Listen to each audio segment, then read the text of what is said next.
Imagine having a favorite Bridgerton in the Bridgerton family, waiting for however many years for them to have a go in the spotlight, tell a love story, fall in love with your happily ever after, and that love story actually being worth the wait. Anyone else relate? Sophie. Mr. Bridgerton, do you need something? No. I found it. Oh, God. Hello romance girlies, I'm LadyJenevia, and on my channel I talk about entertainment media. Today I'm going to be doing a review of Bridgerton Season 4. Now this will be more of an overview of my feedback of the season as a whole, although I would have been allowed to log an official review of this season with the release of Part 1. I personally wanted to wait until I had seen the complete story with both parts, and see whether or not they would stick the landing of Benedict and Sophie's love story. The A-plot of this season, phenomenally executed.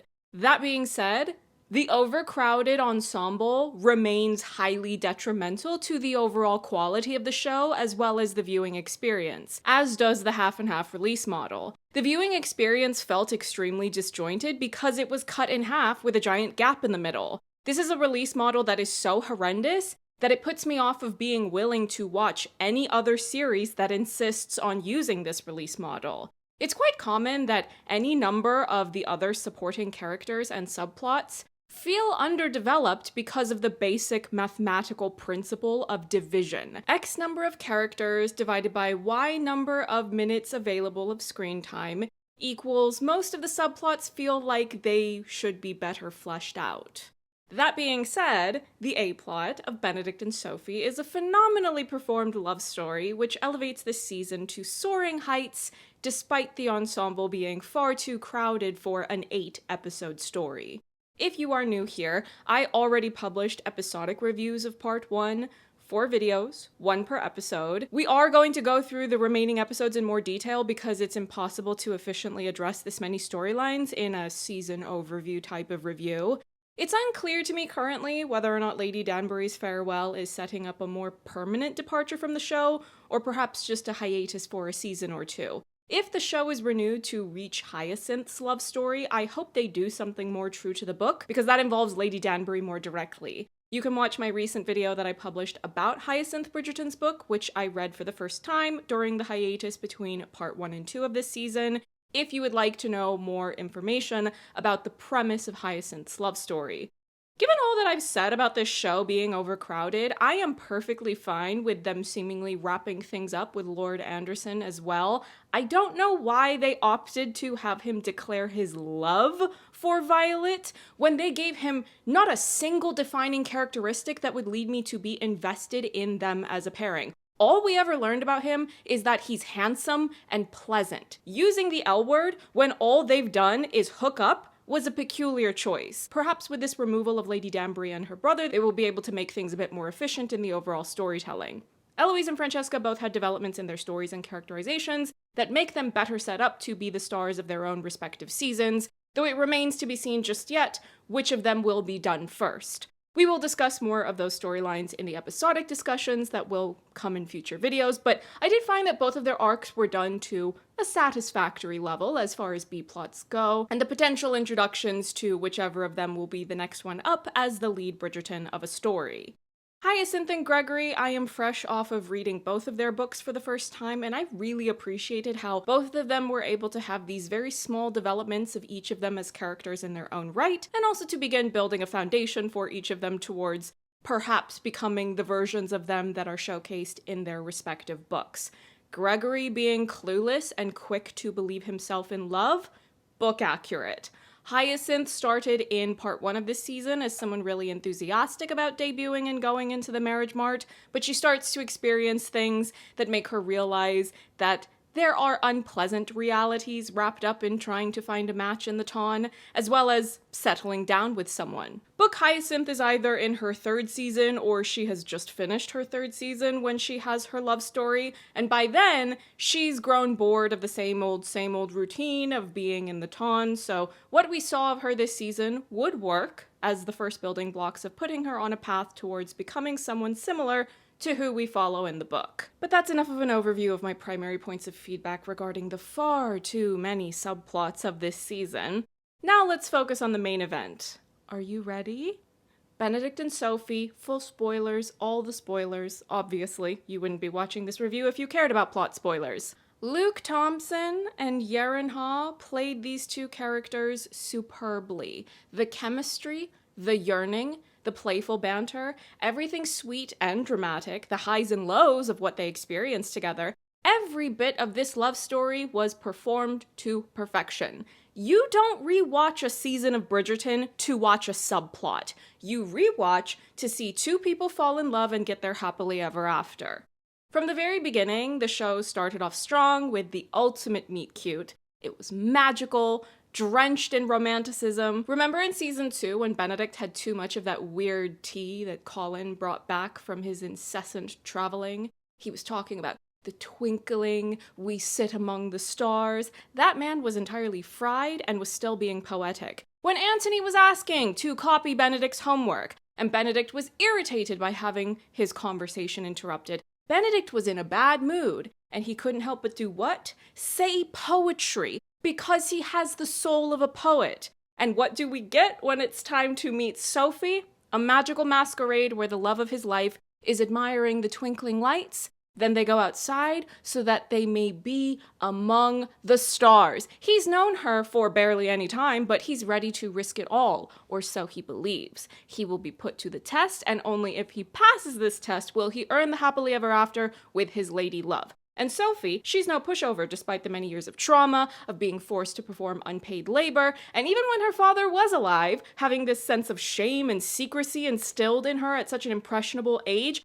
I don't think the show was anywhere mean enough to her father as he deserved. I don't care if he left her a dowry. He did not do enough to protect his daughter. As far as Bridgerton adaptations go, this was a prime example of how to do it well. They took the vast majority of the best highlights of Benedict and Sophie's relationship in the book, they put them in the show, but they also fixed a lot of the unpleasant, toxic qualities of Benedict's temperament from that book. Book Benedict had that toxic caveman energy that I don't find appealing in the slightest for a romantic lead. But on the show this season, they kept Benedict's personality true to much of what made him so appealing to follow along with as a character in the show's first 2 seasons. He's funny, he's sweet, he's good at emotional labor if he has the information needed to do the emotional labor. I have to be fair to Benny Boo Boo on the show. He didn't always reassure Sophie in the ways that she needed, but he also didn't find out until quite late all that he needed to know about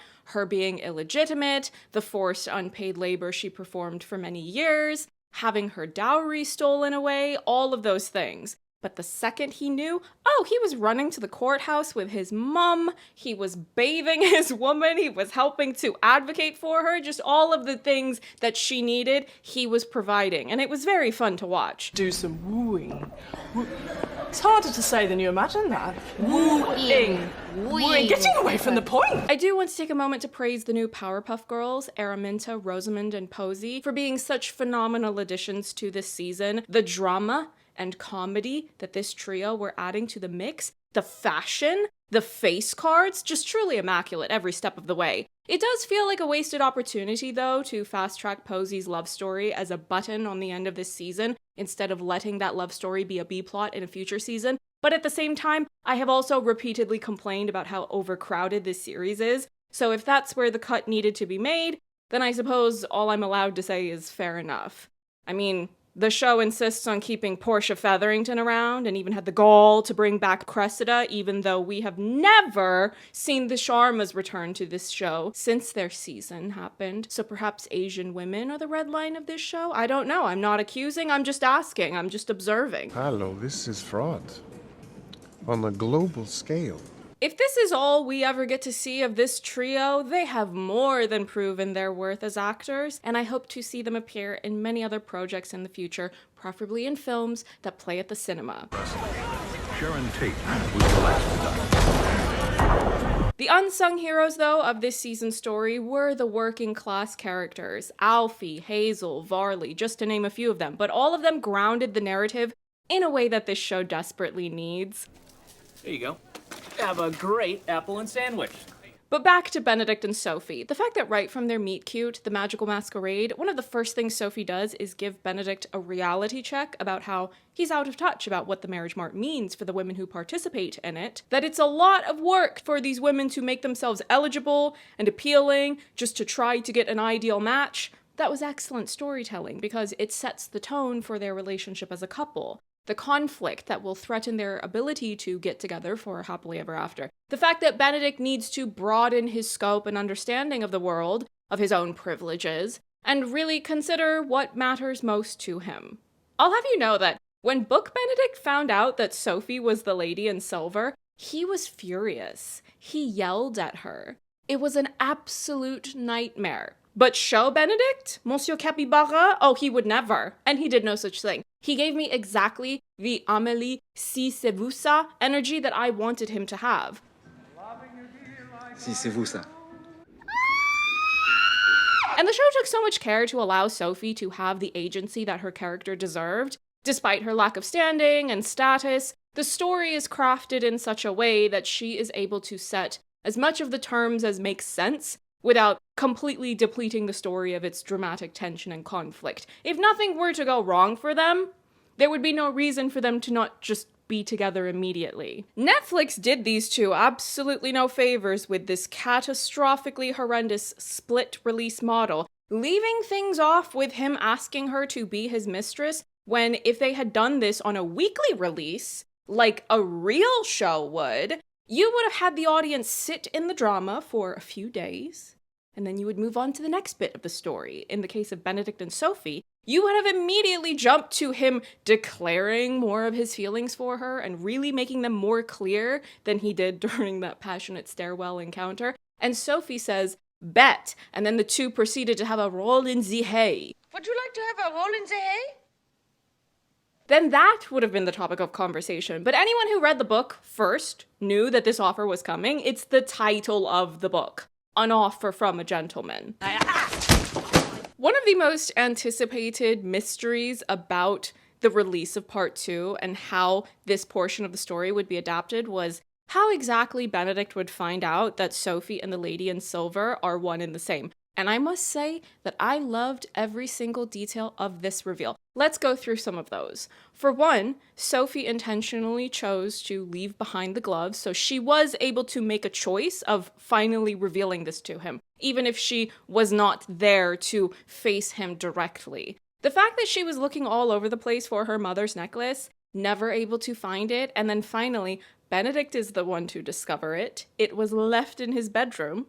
And he uses his art to do a cross comparison and put together the fact that Sophie is the Lady in Silver. I loved this more than I could have anticipated. Number one, I had already said quite early on that I liked the idea of his art being something that could lead him to this realization. This ended up happening on the show, albeit not the exact way that I had speculated that it would. But the fact that it was Sophie's mother's necklace, I am not a superstitious person in real life, but I do like when fictional stories play around with those other types of genre elements. Therefore, Sophie's mother's spirit is in the necklace, making sure that she gets her love match the way that she did not get herself with Sophie's father, because Sophie's father is a loser. If Katani's ancestors jumped through that bangle to make sure that Antony didn't marry Edwina, Sophie's mother reached through that necklace to give her daughter the happily ever after she deserves. It's details like these that ensure that I have to rate this season favorably overall. I do have issues with this season. Every season from season 2 onward has had this problem of an overcrowded ensemble, and they seem to refuse to acknowledge that it's an issue, or else they would have fixed it by now.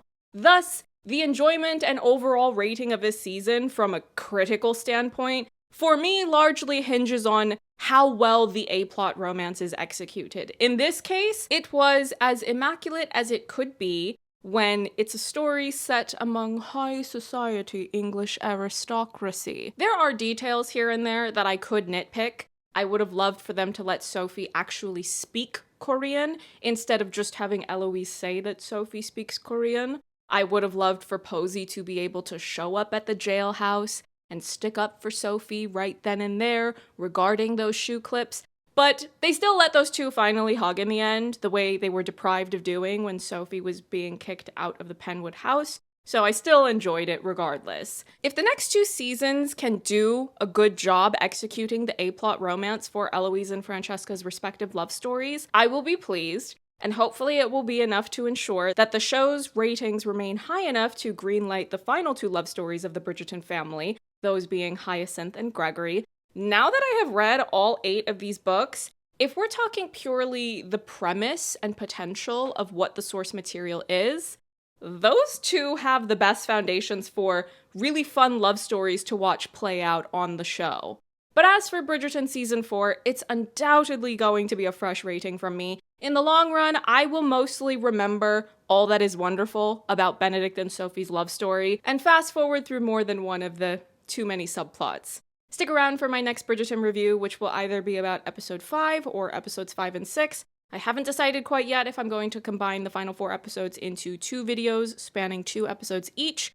My March is already really busy. I've got 4 screenings confirmed. Another invite just came in my inbox. There's another film that I'm interested in. There's a screener that's supposed to arrive in my inbox at some point that I had requested. So there will be a lot of film reviews I will need to work on, and I'm looking forward to working on. But I need to make sure that the Bridgerton Season 4 reviews are finished in a somewhat timely manner. After that, we can spend the hiatus talking more about the source material of whomever is in Season 5 with an updated perspective on what we've seen for that particular character in this season. I take it the two of you? No? Do not look at me. Have you ever visited a farm? No. Oh!